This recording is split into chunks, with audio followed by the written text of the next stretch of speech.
ప్రేక్షకుల కేరింతలు, ట్రోఫీ మెరుపులు ఇవి చూసి నెల రోజులు కూడా గడవలేదు. అప్పుడే కదా భారత మహిళల క్రికెట్ జట్టు తమ తొలి ప్రపంచకప్ను గెలుచుకుని చరిత్ర సృష్టించింది. ఆ విజయం దేశమంతటా ఆనందాన్ని, గర్వాన్ని నింపింది. అదొక అద్భుతమైన క్షణం. ఇప్పుడు ఆ ఛాంపియన్లు మళ్లీ వచ్చారు. గత విజయాలతో సరిపెట్టుకోకుండా కొత్త అధ్యాయానికి శ్రీకారం చుట్టారు. నిన్న డిసెంబర్ 21, 2025న వైజాగ్లోని కళకళలాడే ACVDCA క్రికెట్ స్టేడియంలో శ్రీలంకతో తొలి T20 కోసం బరిలోకి దిగారు. వాళ్ల ఆట చూస్తుంటే ఛాంపియన్లకు తగ్గ ప్రదర్శనే అనిపించింది. 8 వికెట్ల తేడాతో ఘన విజయం సాధించిన భారత్ కేవలం గెలవడమే కాదు, తాము ఆధిపత్యాన్ని కొనసాగిస్తున్నామని, ఎందుకు ఛాంపియన్లమని నిరూపించింది. మైదానంలో వాతావరణం ఉత్సాహంగా ఉంది.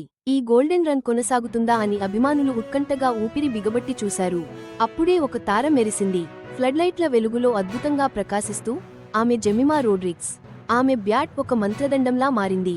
ఎలాంటి ఒత్తిడి లేకుండా ఎంతో కూల్గా, అద్భుతమైన నాటౌట్ 69 పరుగులు చేసి జట్టును గెలిపించింది. ఇది కేవలం ఒక మామూలు మ్యాచ్ కాదు. ప్రపంచకప్ విజయం ఇచ్చిన ఆ ఊపుని, అదే ఆత్మవిశ్వాసాన్ని ఈ కొత్త సిరీస్లో కూడా కొనసాగిస్తున్న ఒక జట్టుకు ఇది పక్కా నిదర్శనం. అసలు ఈ బలమైన జట్టు ప్రత్యర్థులను ఇంత తేలిగ్గా ఎలా చిత్తు చేయగలిగింది? మరి వాళ్ల ముందున్న ప్రయాణానికి ఈ విజయం ఎలాంటి సంకేతం? వాళ్ల అద్భుతమైన, నిలకడైన ప్రదర్శన వెనుక ఉన్న కథ ఇప్పుడు చూద్దాం. అనుభవజ్ఞురాలైన చమరి అతాపత్తు సారథ్యంలోని శ్రీలంక 121 పరుగుల టార్గెట్ నిర్దేశించింది. విష్మి గుణరత్నే కీలక 39 పరుగులు చేసింది. అది పర్వాలేదనిపించే స్కోరే అయినా, తిరిగి వచ్చిన పేసర్ రేణుక సింగ్ ఠాకూర్, అరంగేట్రం చేసిన వైష్ణవి శర్మ, జి. కమలిని లాంటి కొత్త తారలతో కూడిన భారత బౌలింగ్ దాడి పరుగులు ధాటిని కట్టడి చేసింది. అయితే చేజింగ్లో మాత్రం భారత్ తమ ప్రపంచకప్ గెలిచిన సత్తాను పూర్తిగా చూపించింది. ఇన్నింగ్స్ సాగుతున్న కొద్దీ బ్యాటింగ్ విన్యాసానికి అద్భుతమైన వేదిక సిద్ధమైంది. ప్రపంచకప్లో అదరగొట్టిన జెమిమా రోడ్రిగ్స్ ముందుకు వచ్చి మహిళల క్రికెట్లో ఆమె ఎంత అద్భుతమైన ప్రతిభో నిరూపించింది. ఆమె ఇన్నింగ్స్ సొగసైన షాట్లు, తెలివైన సింగిల్స్, డబుల్స్తో సాగింది. కేవలం 44 బంతుల్లో నాటౌట్గా 69 పరుగులు చేసింది. ఆమెకు డిప్యూటీ కెప్టెన్ స్మృతి మంధాన 25 పరుగులతో ధాటిగా రాణించి నుంచి కీలక మద్దతు లభించింది.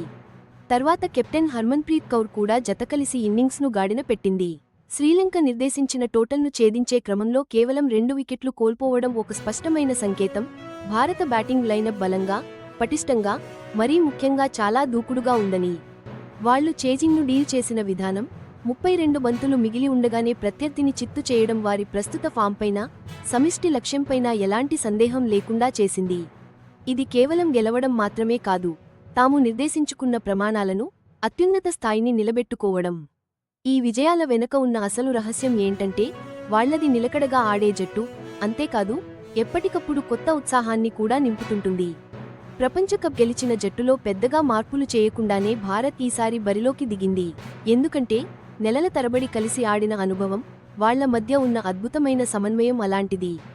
ఈ బలమైన జట్టుకు హర్మన్ప్రీత్ కౌర్ తన ఆకట్టుకునే నాయకత్వంతో సారథ్యం వహిస్తోంది. ఆమెకు డిప్యూటీగా స్మృతి మంధాన కీలక మద్దతు అందిస్తోంది. జట్టులో షఫాలీ వర్మ లాంటి నిరూపితమైన మ్యాచ్ విన్నర్లున్నారు. ప్రపంచకప్ ఫైనల్లో ఆమె మెరుపు ప్రదర్శనలు ఎంత కీలకమో చూశాం కదా.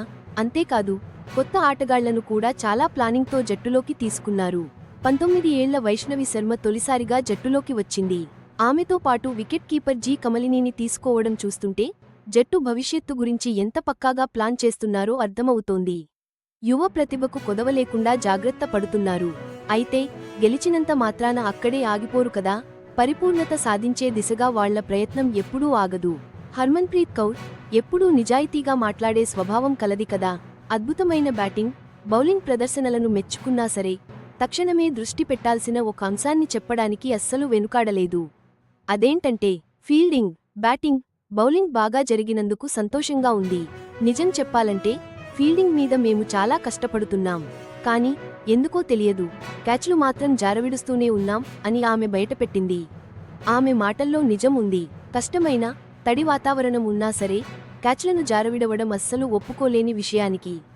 ఎందుకంటే ముందున్న కీలక మ్యాచ్లలో అవి చాలా నష్టాన్ని కలిగించవచ్చు. ఇదే కదా ఒక ఛాంపియన్ మనస్తత్వం అంటే. విజయాన్ని సెలబ్రేట్ చేసుకుంటూనే ఎక్కడ మెరుగుపడాలి అని వెంటనే గుర్తించడం. వరల్డ్ కప్ గెలిచిన ఆ సంబరం తర్వాత వచ్చిన ఈ తిరుగులేని విజయం, Sri Lanka women versus India women అనే టాపిక్ ఎందుకు ప్రపంచవ్యాప్తంగా ట్రెండింగ్లో ఉందో స్పష్టం చేస్తోంది. ఆన్లైన్లో జరుగుతున్న ఈ చర్చలు రకరకాల కోణాల్లో ఆసక్తిని చూపిస్తున్నాయి. మహిళల క్రికెట్కి ఎంతటి ప్రజాదరణ ఉందో ఇవి స్పష్టం చేస్తున్నాయి. మామూలు ఫ్యాన్స్ అయితే జెమీమా రోడ్రిగ్స్ అద్భుతమైన ఇన్నింగ్స్లు, షఫాలీ వర్మ దూకుడైన ఆరంభాలు, స్మృతి మందాన స్టైలిష్ షాట్లకు ఫిదా అవుతున్నారు. వాళ్ల వ్యక్తిగత ప్రదర్శనలను ఫాలో అవుతున్నారు. ఇక సీరియస్ క్రికెట్ ఫ్యాన్స్ అయితే టీమ్ స్ట్రాటజీలు, జట్టు ఎంపికలు, వ్యూహాత్మక మార్పులను నిశితంగా గమనిస్తున్నారు. ఇండియా ఈ తాజా విజయాన్ని ఎలా ముందుకు తీసుకెళ్తుందో చూడాలని ఆతృతగా ఉన్నారు. శ్రీలంక జట్టులో చామరి ఆటపట్టు, విష్మి గుణరత్నే లాంటి స్టార్ ప్లేయర్స్ ఉండటం కూడా ఆసక్తిని పెంచుతోంది. తమ ఫేవరెట్ ఇంటర్నేషనల్ ప్లేయర్స్ ఆటను చూడాలని ఫ్యాన్స్ వెయిట్ చేస్తుంటారు కదా. ప్లేయర్ల పేర్ల నుంచి NWSLW లాంటి టీమ్ షార్ట్ నేమ్స్ వరకు ఈ సెర్చ్ యాక్టివిటీ చూస్తే మహిళల క్రికెట్ ఎంతగా అందరినీ ఆకట్టుకుందో అర్థమవుతుంది. ఇది కేవలం ఒక మ్యాచ్ గెలుపోటముల గురించి కాదు. వరల్డ్ ఛాంపియన్ టీం తమ ప్రయాణాన్ని కొనసాగిస్తూ, కొత్త సవాళ్లను ఎదుర్కొంటూ, ప్రతి గేమ్తోనూ ఇంకా మెరుగుపడుతూ ఎలా ముందుకు వెళ్తుందో అనే దాని గురించి. ఈ స్థాయి అభిమానం చూస్తుంటే మహిళల క్రికెట్కు రోజురోజుకీ అభిమానులు పెరిగిపోతున్నారని అర్థమవుతోంది. ప్రతి బౌండరీని, ప్రతి వికెట్ని, ప్రతి వ్యూహాత్మక నిర్ణయాన్ని ఆసక్తిగా ఫాలో అవ్వడానికి వాళ్లు రెడీగా ఉన్నారు. కేవలం స్కోర్ ఎంత వచ్చిందని పక్కన పెడితే ఈ విజయం వెనుక చాలా పెద్ద ప్రాధాన్యత, ఓ గొప్ప అర్థం దాగి ఉంది. ప్రపంచకప్ ఛాంపియన్గా ఇండియా స్థానాన్ని ఈ గెలుపు మరింత బలంగా, ఘనంగా నిలబెడుతుంది. గతంలో వాళ్లు సాధించిన విజయాన్ని మరోసారి ఇది ధృవీకరిస్తూ, శ్రీలంకతో జరగబోయే ఈ T20I సిరీస్ మిగిలిన మ్యాచ్లకు ఒక కీలకమైన ఉత్సాహాన్ని, ఊపునిస్తుందనే చెప్పాలి. ఈ మ్యాచ్ కేవలం ఒక ఆట మాత్రమే కాదు, ఇది ఒక ముఖ్యమైన ప్రయోగశాల కూడా. వైష్ణవి శర్మ, జి కమలిని లాంటి కొత్త, ప్రతిభావంతులైన ఆటగాళ్లు సీనియర్ జట్టులో ఎంత సజావుగా కలిసిపోయారు అన్నది కోచింగ్ స్టాఫ్ అంచనా వేయడానికి ఇది బాగా ఉపయోగపడింది. భవిష్యత్తులో పెద్ద టోర్నమెంట్లు ముందున్న నేపథ్యంలో వ్యూహాత్మక జట్టు ప్రణాళికకు, పటిష్టమైన స్క్వాడ్ను తయారు చేసుకోవడానికి ఇలాంటి అవకాశాలు చాలా అవసరం, తప్పనిసరి. అయితే హర్మన్ప్రీత్ కౌర్ ఫీల్డింగ్లో జరిగిన లోపాలను గురించి నిక్కచ్చిగా, నిర్మోహమాటంగా చెప్పిన మాటలు సరైన సమయంలో వచ్చిన ఒక హెచ్చరిక లాంటిది. పెద్ద విజయాలు సాధించినా కూడా ఇంకా ఎక్కడెక్కడ మెరుగుపడాల్సిన అవసరం ఉందో గుర్తించి, నిరంతరం అభివృద్ధి కోసం కృషి చేసే ఒక జట్టును ఇది స్పష్టంగా చూపిస్తుంది. ఈ విజయం ఎంత ఘనంగా, ఒప్పించేలా ఉన్నప్పటికీ దీని వెనుక ఉన్న కీలకమైన సందేశం మాత్రం చాలా స్పష్టం. బ్యాటింగ్, బౌలింగ్, ఫీల్డింగ్ ఈ 3 విభాగాల్లోనూ స్థిరంగా, ఎలాంటి లోపాలు లేకుండా ఆడేందుకు కృషి నిరంతరం కొనసాగాలి.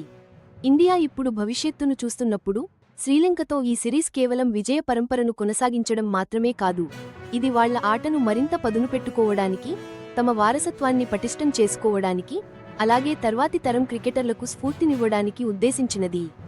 మహిళల క్రికెట్లో అగ్రస్థానంలో వాళ్ల ఆధిపత్యం నిరంతరం కొనసాగేలా చూసుకోవడమే దీని ముఖ్య ఉద్దేశ్యం.